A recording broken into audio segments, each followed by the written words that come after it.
ಗುರುರ್ಬ್ರಹ್ಮ ಗುರುರ್ವಿಷ್ಣು ಗುರುರ್ದೇವೋ ಮಹೇಶ್ವರಃ ಗುರು ಸಾಕ್ಷಾತ್ ಪರಬ್ರಹ್ಮ ತಸ್ಮೈ ಶ್ರೀ ಗುರವೇ ನಮಃ. ಧ್ಯಾನ ಮೂಲ ಗುರುಮೂರ್ತಿ ಪೂಜ್ಯ ಮೂಲ ಗುರುಪಾದ ಮಂತ್ರ ಮೂಲ ಗುರುವಾಕ್ಯ ಮುಕ್ತಿ ಮೂಲ ಗುರುಕೃಪಃ. ಶ್ರೋತ್ರಿಯ ಬ್ರಹ್ಮನಿಷ್ಠ ಸದ್ಗುರು ಬಸವಾನಂದರ ಪಾದಕಮಲಗಳಿಗೂ ಅವರ ಪ್ರತಿರೂಪದಂಥ ನಿಜಗುಣಪ್ಪನವರ ಪಾದಕಮಲಗಳಿಗೂ ನನ್ನ ದೀರ್ಘದಂಡ ಪ್ರಣಾಮಗಳನ್ನು ಸಲ್ಲಿಸ್ತೇನೆ. ಸದ್ಗುರು ಮಾರ್ತಂಡ ಸಾಬಾಯಿ ಸದ್ಗುರುಗಳ ಪಾದಕಮಲಗಳಿಗೂ ಹಾಗೂ ರಾಯಪ್ಪ ಸದ್ಗುರುಗಳ ಪಾದಕಮಲಗಳಿಗೂ ನನ್ನ ದೀರ್ಘದಂಡ ಪ್ರಣಾಮಗಳನ್ನು ಸಲ್ಲಿಸುತ್ತಾ, ಗುರು ಸ್ವರೂಪರಾದಂಥ ನನ್ನ ಪತಿದೇವರಿಗೂ ಕೂಡ ನನ್ನ ದೀರ್ಘದಂಡ ಪ್ರಣಾಮಗಳನ್ನು ಸಲ್ಲಿಸುತ್ತಾ, ಮನದಲ್ಲಿ ಸ್ಮರಿಸಿಕೊಳ್ಳುತ್ತಾ, ತಮ್ಮೆಲ್ಲರಿಗೂ ವಂದಿಸುತ್ತಾ, ಇವತ್ತಿನ ಭಾಳಷ್ಟು ಅದ್ಭುತವಾದಂಥ ವಿಚಾರಗಳನ್ನು ನಾವು ಕೇಳ್ತಾ ಇದ್ದೀವಿ, ನೋಡ್ತಾ ಇದ್ದೀವಿ, ತಿಳ್ಕೊಳ್ತಾ ಇದ್ದೀವಿ. ಕೈವಲ್ಯ ಪದ್ಧತಿ ನಿಜಗುಂಡ್ರು ಭಾಳಷ್ಟು ವಿಶೇಷವಾಗಿ ಹೇಳಿದ್ದಾರೆ. ಮುಮುಕ್ಷಿಗಳಿಗೆ ಹೇಳಿದಂಥ ವಿಚಾರ ಇವು. ನಾವು ಇವತ್ತು ಕುಂತು ಕೇಳ್ತಾ ಇದ್ದೀವಿ ಅಂತಂದ್ರೆ ಭಾಳಷ್ಟು ಮೇಲ್ಮಟ್ಟದ ವಿಚಾರಗಳನ್ನು ತಿಳ್ಕೊಳ್ತಾ ಇದ್ದೀವಿ ಅಂತ ಅರ್ಥ. ಮನುಷ್ಯತ್ವ ಮುಮುಕ್ಷತ್ವ ಮಾಜನ ಸಂಶ್ರಯತ್ವಂ ಏತತ್ರಯಂ ಸುದುರ್ಲಭಂ ಅಂತ ಹೇಳ್ತಾರೆ ಮಹಾತ್ಮರು. ಮನುಷ್ಯನ ಜನ್ಮ ಬಂದದ, ಅದರ ಜೊತೆ ಕೇಳುವಂಥ ಮನಸ್ಸೈತೆ, ಹೇಳುವಂಥ ಸದ್ಗುರು ಸಿಕ್ಕಿದಾನ ಅಂದ್ರೆ ಭಾಳಷ್ಟು ಪುಣ್ಯ. ಮನುಷ್ಯನ ಜನ್ಮ ಬಂದದ, ಆದರೆ ಕೇಳುವಂಥ ಮನಸ್ಸಿರಲಿಲ್ಲ ಅಂದ್ರೆ ಆ ಜನ್ಮ ವ್ಯರ್ಥ.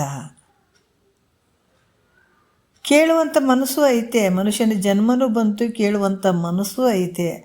ಆದ್ರೆ ಶ್ರೋತ್ರಿಯ ಬ್ರಹ್ಮನಿಷ್ಠ ಸದ್ಗುರು ಸಿಗದೆ ಇದ್ದರೆ ಅದು ವ್ಯರ್ಥ ನೋಡ್ರಿ.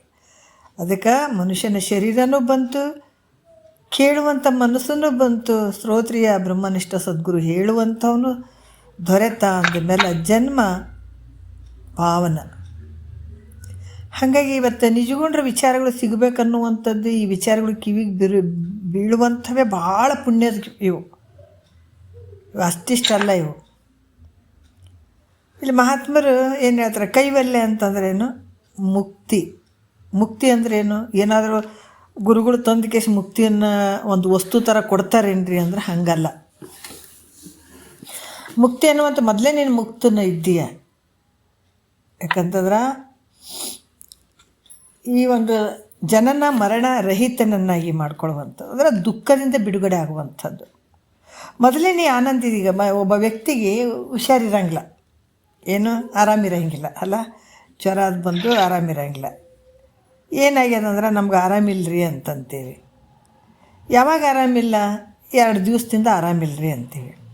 ಅದ್ರ ಮೊದಲು ಆರಾಮಿದ್ನಿಲ್ಲ. ಆರಾಮಿಲ್ಲ ಅಂತನ್ನುವಂಥದ್ದು ಎಷ್ಟು ದಿವ್ಸದಾಗ ಬಂತು? 2 ದಿವಸದಿಂದ ಬಂದದಷ್ಟೇ. ಅದ್ರಂಗೆ ಮೊದಲೇ ನಾವು ಆನಂದ ಇದ್ದೀವಿ, ನಾವು ಮುಕ್ತರೆ ಮೊದಲೇ. ಅದರ ಅಜ್ಞಾನದಿಂದ ಇಲ್ಲಿ ನಮಗೆ ಏನಾಗಿದೆ? ದುಃಖ ಬಂದಂಗಾಗ್ಯದ. ಅದು ಶಾಶ್ವತ ಇರ್ತದೇನಂದ್ರೆ ಇಲ್ಲ, ಅದು ಗುರು ಮುಖಾಂತರ ನಾವು ತಿಳ್ಕೊಂಡಾಗ ಆ ದುಃಖ ನಿವೃತ್ತಿ ಆಗ್ತದೆ. ಸ್ವಲ್ಪ ಮ್ಯೂಟ್ ಮಾಡಿರಿ. ಹಾಗಾಗಿ ಇಲ್ಲಿ ಇಂತಹ ಒಂದು ಸದಾಕಾಲ ಆನಂದವಾಗಿರುವಂಥದ್ದು, ಜನನ ಮರಣ ರಹಿತನನ್ನಾಗಿ ಮಾಡಿಕೊಳ್ಳುವಂಥದ್ದೇ ಮುಕ್ತಿ ಅನ್ನುವಂಥದ್ದು, ಅದರ ದುಃಖದಿಂದ ಬಿಡುಗಡೆ ಆಗುವಂಥದ್ದು. ಇದಕ್ಕೆ ಮುಕ್ತಿ, ಪರಮಾನಂದದ ಪ್ರಾಪ್ತಿ ಆಗುವಂಥದ್ದು. ಈ ರೀತಿ ಕೈವಲ್ಯ ಪದ್ಧತಿ ನಿಜಗುಂಡ್ರು ಭಾಳ ಅದ್ಭುತವಾಗಿ ಹೇಳಿದ್ದಾರೆ. ಇದರಲ್ಲಿ 5ನೆಯ ಪದವನ್ನು ನಾವು ನೋಡ್ತಾ ಇದ್ವಿ. ತನ್ನೋಳು ಸುಖ ದುಃಖ ಮೋಹಾದಿಗಳು ತೋರಲು ಉನ್ನಿಪುದು ಅವನ್ನೆಲ್ಲ ಗುಣಮಯವೆಂದು. ನಮ್ಮನ್ನು ನಾವು ತಿಳ್ಕೊಳಕತ್ತೀವಿ, ಅರ್ಥ ಮಾಡ್ಕೋಬೇಕು. ನಿಜಗುಂಡ್ರು ಇದನ್ನೇ ಹೇಳಿದ್ದು. ಅನಿಮಿತ್ತ ಅರಿಗಳೆನಿಪ ಕಾಮಾದಿಗಳಿಗಾಗಿ ತನುವ ಅನೇಕವನ್ನು ಕೊಟ್ಟೆ ಭವಭವಂಗಳಲ್ಲಿ ನಿನಗೊಂದು ದೇಹವನ್ನು ಕೊಟ್ಟು ತಪವಾಂತು ಘನಶಂಭುಲಿಂಗವಾಗಿರಲು ಒಲ್ಲೆ ಮನುಜ ಅಂತ ಹೇಳ್ತಾರೆ. ಎಂಥ ಮಾತ್ರ ಇದು? ಅನಿಮಿತ್ತ ಅರಿಗಳೆನಿಪ ಕಾಮಾದಿಗಳಿಗಾಗಿ ಪ್ರತಿ ಜನ್ಮದಲ್ಲಿ ಕಾಮ ಕ್ರೋಧ ಮದ ಮೋಹ ಒಂದೊಂದಕ್ಕೆ ಒಂದೊಂದು ಜನ್ಮವನ್ನೇ ಕೊಟ್ಟುಬಿಟ್ಟಿದೆ. ಈಗ ಮನುಷ್ಯನ ಶರೀರ ಬಂದದಲ್ಲ, ಈಗಾರ ನೋಡಪ್ಪ ಹುಷಾರಾಗಿರೋ. ಈ ಶರೀರ ನಿನಗಾಗಿ ಮೀಸಲಿಡು. ನನಗಾಗಿ ಮೀಸಲಿಡು ಅಂದರೆ ಹೆಂಗಂದ್ರೆ, ನೀನು ಈ ವಿಚಾರವನ್ನು ಸದ್ಗುರು ಮುಖಾಂತರ ಇದನ್ನು ತಿಳ್ಕೊಳಕ್ಕೆ ಪ್ರಯತ್ನ ಮಾಡು. ಯಾವ ತಿಳ್ಕೊಳಕ್ಕೆ? ನಾನು ಯಾರು ಇದ್ದೀನಿ ಅಂತ. ಅಪ್ಪ ಅಮ್ಮ ಹೆಸರಿಟ್ಟದಾರ, ಅದಕ್ಕಿಂತ ಮೊದಲು ನಾನು ಯಾರಿದ್ದೆ, ನಾನು ಎಲ್ಲಿಂದ ಬಂದೆ ಅಂತ ಇದು ಬೇಕಾಗಿಲ್ಲ ನಿನಗೆ. ಇದನ್ನೆಲ್ಲ ನೀ ತಿಳ್ಕೊಳ್ಬೇಕಾದಂಥದ್ದು ದೊಡ್ಡ ಕೆಲಸ ಐತಪ್ಪ. ಅದಕ್ಕೆ ಇದನ್ನು ತಿಳ್ಕೊ. ಆದ್ರೆ ನಿನ್ನ ಒಳಗೆ ಏನು ಸುಖ ದುಃಖ ಇವೆಲ್ಲ ತೋರ್ತಾವಲ್ಲ, ಯಾವುದರಿಂದ ತೋರ್ತಾವ ಅಂತಂದ್ರೆ ಗುಣಮಯದಿಂದ, ಗುಣದಿಂದ ತೋರ್ತಾವ ಅಂತ ಹೇಳಿದರು. ಸತ್ವ ಎಲ್ಲರ ಹತ್ರ ಇರುವಂಥದ್ದು ಯಾವುದು? ಸತ್ವ, ರಜೋ, ತಮೋ, ಇವು 3 ಗುಣಗಳಿಂದ ಅಂಥೇಳಿದರು. ಈಗ ತಮೋ ಗುಣದ ಬಗ್ಗೆ ಹೇಳಿದರು, ರಜೋ ಗುಣದ ಬಗ್ಗೆ ಕೂಡ ಹೇಳಿದ್ದಾರೆ ಹಿಂದಿನ ವಿಚಾರದಲ್ಲಿ. ಈಗ ಸಾತ್ವಿಕ ಗುಣಗಳು ಯಾವುವು, ಯಾವನ್ನ ಬಿಡಬೇಕು, ಯಾವನ್ನ ಹಿಡ್ಕೊಳ್ಬೇಕು ಅನ್ನುವಂಥದ್ದು, ಯಾವನ್ನ ಇಟ್ಕೊಳ್ಬೇಕು. ಪೇಜ್ ನಂಬರ್ ಎಷ್ಟದ? ಪೇಜ್ ನಂಬರ್ ನೀವು ಯಾವುದು ಗ್ರಂಥ ನೋಡ್ತಾ ಇದ್ದೀರಿ? ಒಂದು ನಿಮಿಷ.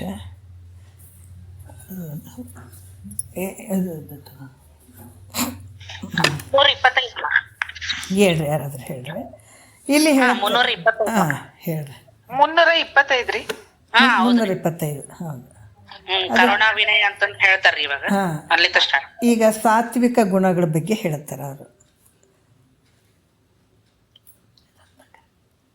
ಈಗ ಹೇಳ್ತಾರೆ, ಏನು ಹೇಳ್ತಾರಪ್ಪ? 3ನೇ ನುಡಿ ನೋಡ್ರಿ. 3ನೇ ನುಡಿ 5ನೆಯ ಒಂದು ಪದ ಕೈವಲ್ಯ. ನೀತಿ ಕ್ರಿಯಾಚರ್ಯ ಸ್ಥಳದಲ್ಲಿ 5ನೆಯ ಪದ 3ನೇ ನುಡಿ ನೋಡ್ರಿ. ಏನು ಹೇಳ್ತಾರೆ? ಸಾತ್ವಿಕ ಗುಣಗಳು ಇದ್ರಾಗ ಯಾವ್ಯಾವ ಬರ್ತಾವಂತ ನಾವು ತಿಳ್ಕೊಬೇಕು. ಬರೀ ನಾವು ಹೇಳ್ತೀವಿ ಏನಂದ್ರೆ, ಇಲ್ಲರಿ ಪ್ರತಿಯೊಬ್ಬರ ಹತ್ರ ಸತ್ವ ರಜೋ ತಮ ಅದಾವ. ಆ ಸತ್ವ ರಜೋ ತಮ ಗುಣಗಳು ಒಂದು ವಿಚಾರಗಳು ಯಾವ ಅದಾವಂತ ನಾವು ತಿಳ್ಕೊಬೇಕಲ್ಲ, ಹೌದಲ್ಲ? ಹಾಗಾಗಿ ಇಲ್ಲೇನು ಹೇಳ್ತಾರೆ? ಕರುಣ, ವಿನಯ 3ನೇ ಒಂದು ನುಡಿಯಲ್ಲಿ ನೋಡ್ರಿ. ಕರುಣ, ವಿನಯ, ತಪೋ, ವಿರತಿ, ವಿವೇಕ, ವಿತರಣ, ನಿರ್ಧರಣ, ದಮೆ, ಧರ್ಮ, ಧೈರ್ಯ, ನಿರಭಿಮಾನತೆ, ಸತ್ಯ, ವರವಿದ್ಯೆ ಎಂಬಿವೆ ಗುರು ಶಂಭುಲಿಂಗದೊಲುಮೆಯ ಸಾತ್ವಿಕ ಗುಣಗಳು. ಈ ಗುಣಗಳು ಇದ್ದಾಗ ಶಂಭುಲಿಂಗ ಪರಮಾತ್ಮನ ಒಲುಮೆ ಆಗ್ತದಂತ ಹೇಳ್ತಾರೆ ಅವರು. ಮಹಾತ್ಮರು ಭಾಳ ಚಂದ ಹೇಳ್ತಾರೆ. ಏನು ಕಳ ಬೇಡ, ಕೊಲ ಬೇಡ, ಉಸಿಯ ನುಡಿಯಲು ಬೇಡ, ಇದಿರು ಅಳಿಯಲು ಬೇಡ, ಅನ್ಯರಿಗೆ ಅಸಹ್ಯ ಪಡಬೇಡ, ತನ್ನ ಬಣ್ಣಿಸಬೇಡ. ಇದೇ ಅಂತರಂಗ ಶುದ್ಧಿ, ಇದೇ ಬಹಿರಂಗ ಶುದ್ಧಿ, ಇದೇ ನಮ್ಮ ಕೂಡಲ ಸಂಗಮ ದೇವನ ಒಲಿಸುವ ಪರಿ. ಮತ್ತು ನಾವೇನು ಮಾಡ್ತೀವಿ? ಈಗ ಬೇರೆ ಬೇರೆ ಲೆಕ್ಕಕ್ಕೆ ಹೊಂಟೀವಿ ಪರಮಾತ್ಮನ ಒಲಿಸೋಕೆ. ಅದಕ್ಕೆ ಪರಮಾತ್ಮನ ಒಲಿಸ್ಬೇಕಾದ್ರೆ ನಿನ್ನಲ್ಲಿ ನೀನೇ ಶುದ್ಧ ಆಗ್ಬೇಕಂತ ಹೇಳ್ತಾರೆ ಅವರು. ಪರಮಾತ್ಮನ ಒಲುಮೆಗೆ ಪಾತ್ರನಾಗಬೇಕಾಗಿತ್ತಂದ್ರೆ ನೀನೇ ಶುದ್ಧ ಆಗ್ಬೇಕಿಲ್ಲಿ, ಅನ್ನೇ ಏನಿಲ್ಲ ನೋಡ್ರಿ. ಅದಕ್ಕೆ ಈ ಕರುಣ ಅನ್ನುವಂಥ ಈ ಗುಣಗಳು ಇವೆಲ್ಲ ಎದ್ರಾಗ ಬರ್ತಾವ ಅಂದ್ರೆ ಸಾತ್ವಿಕ ಗುಣಗಳಲ್ಲಿ ಬರ್ತಾವೆ. ನಿನ್ನೆ ಹೇಳಿದ್ರಲ್ಲ, ತಮೋ ಗುಣ ಇದ್ದಾಗ ಯಾವ ಗುಣಗಳು ಬರ್ತಾವ, ರಜೋ ಗುಣ ಇದ್ದಾಗ ಯಾವ ಗುಣಗಳು ಬರ್ತಾವೆ, ಯಾರಲ್ಲಿ ಬರ್ತಾವ? ನಮ್ಮೊಳಗೆ ಬರುವಂಥವು, ನಮ್ಮಲ್ಲೇ ನಡೀತಾ ಇದ್ದಾವೆ ಇವೆಲ್ಲ. ಅದಕ್ಕೇನು ಹೇಳ್ತಾರ? 3ನೇ ನುಡಿಯಲ್ಲಿ ಯಾವ್ಯಾವ ವಿಚಾರಗಳು? ಕರುಣ ಅಂತಂದ್ರೆ ಸಕಲ ಜೀವರಾಶಿಗಳು ಏನದಾವ ಭಾಳಷ್ಟು ದುಃಖದಿಂದ ಇದ್ದಾಗ ಅದನ್ನು ನಿವಾರಣೆ ಮಾಡುವಂಥದ್ದು. ಭಾಳಷ್ಟು ಮಾಡ್ಬೇಕಂದ್ರೆ ಎಲ್ಲ ಮಾಡ್ಬೇಕಂದ್ರೆ ಹಾಗಲ್ಲ, ಸ್ವಲ್ಪ ನಿನ್ನ ಕೈಲಾದ ಮಟ್ಟಿಗೆ ಮಾತ್ರ ಸಹಾಯ ಮಾಡುವಂಥದ್ದು. ದುಃಖದಿಂದ ಕೂಡಿರುವಂಥ ಜೀವಿಗಳಿಗೆ ಸ್ವಲ್ಪ ಮಟ್ಟಿಗೆ ಸಹಾಯ ಮಾಡುವಂಥದ್ದು, ನಿನಗೆ ಎಷ್ಟಾಗ್ತದೆ ಅಷ್ಟು. ಅದು ಕರುಣೆ ಅಂತ ಹೇಳಿಸ್ಕೊಳ್ತದೆ. ಯಾಕಂದ್ರೆ ಈಗ ಭಾಳಷ್ಟು ಹಸಿವೆ ಆಗಿರ್ತದೆ, ಅಂಥವ್ರಿಗೆ ಊಟ ಕೊಡುವಂಥದ್ದು. ಈಗ ಅಂಥವನಿಗೆ ನೀರು ಅನ್ನುವಂಥವ್ರಿಗೆ ನೀರು ಕೊಡುವಂಥದ್ದಾಗಿರ್ಬೋದು. ಈ ರೋಗಕ್ಕೆ ಏನಾದರೂ ಭಾಳಷ್ಟು ರೋಗದಿಂದ ಬಳಲ್ತಾ ಇರುವಂಥ ಒಂದು ಜೀವ ರಾಶಿಗಳೇನಿರ್ತಾವಲ್ಲ, ಕೆಲವೊಂದು ಜೀವಿಗಳು, ಅಂಥವಕ್ಕೆಲ್ಲ ನಿನಗೆ ಗೊತ್ತಿದ್ರೆ ಅಂಥ ಜೀವಿಯನ್ನು ಕಂಡು ಸ್ವಲ್ಪ ಯಾವುದರ ಔಷಧಿ ಕೊಡುವಂಥದ್ದು. ಇವೆಲ್ಲ ಈ ಪುಣ್ಯದ ಕೆಲಸದಲ್ಲಿ ಬರ್ತದೆ, ಮತ್ತು ಈ ಕರುಣೆಯಲ್ಲಿ ಬರ್ತದೆ. ಆಸ್ಪತ್ರೆ ಕರ್ಕೊಂಡು ಹೋಗುವಂಥದ್ದಾಗಿರ್ಬೋದು.